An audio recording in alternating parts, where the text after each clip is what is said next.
Assalamualaikum warahmatullahi wabarakatuh. Perkenalkan, nama saya Devi Lutfia dari Bimba Angke yang sedang magang di Bimba Jelam baru-baru.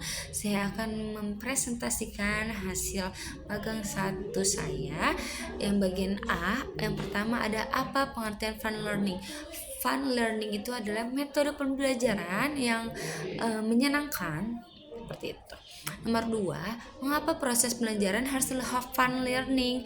Karena jika proses pembelajaran tidak menggunakan fun learning, anak-anak tuh cepat bosan, anak-anak itu cepat ingin pulang, anak-anak itu cepat ingin selesai gitu.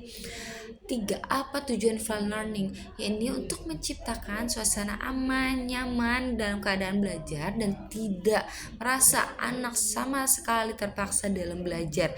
Nomor 4, apa hukum fun learning di Bimba? Hukum fun learning di Bimba itu wajib karena kita sebagai motivator harus menciptakan lingkungan yang aman dan nyaman untuk anak belajar.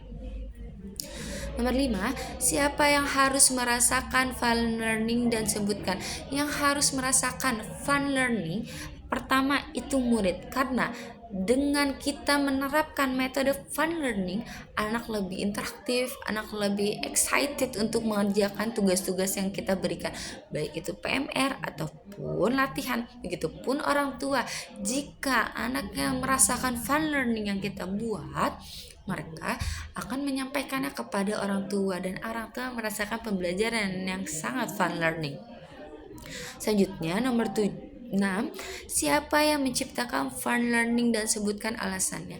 Yang menciptakan fun learning itu kita sebagai motivator. Kita harus berpikir bagaimana cara anaknya untuk tidak terpaksa belajar, bagaimana cara anak untuk merasakan betapa menyenangkannya tuh belajar sambil bermain tanpa ada paksaan apapun.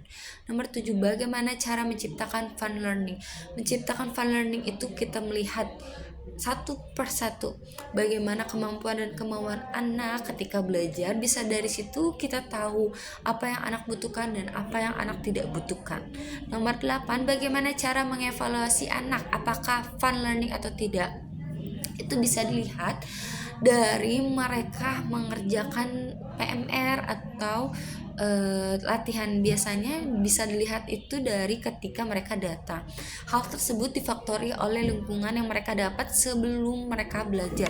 Nomor 9, apa dampak yang terjadi bila proses belajar menyenangkan. Yang pasti anak cepat menangkap, anak senang, anak merasakan kebahagiaan dalam belajar, anak merasakan ilmu yang bermanfaat ketika mereka belajar.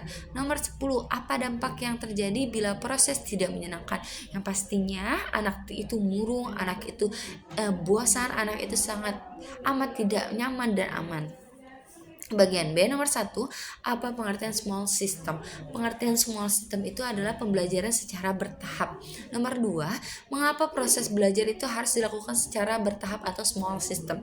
Karena kalau kita langsung menyuduri anak dengan pendikte tanpa mengajari kalimat awal, mereka akan bingung itu apa yang harus mereka baca, seperti itu. Nomor 3, apa tujuan small system. Untuk melatih anak, untuk mengenali anak terhadap suatu hal yang baru mereka ketahui.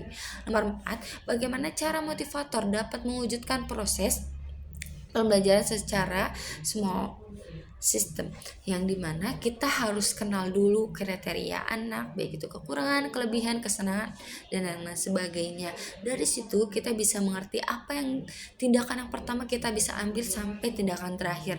Nomor 4, apa dampak yang terjadi bila proses belajar small system. Yang pasti anak merasakan kesenangan karena pembelajaran dilakukan sesuai dengan sistem yang mereka menginginkan, seperti itu. Nomor 10, dampak apa yang terjadi bila proses pembelajaran tidak small system. Yang pasti anak cepat bosan, malas untuk belajar, seperti itu. Kurang lebihnya saya mohon maaf. Wabillahi taufiq wal hidayah. Wassalamualaikum warahmatullahi wabarakatuh.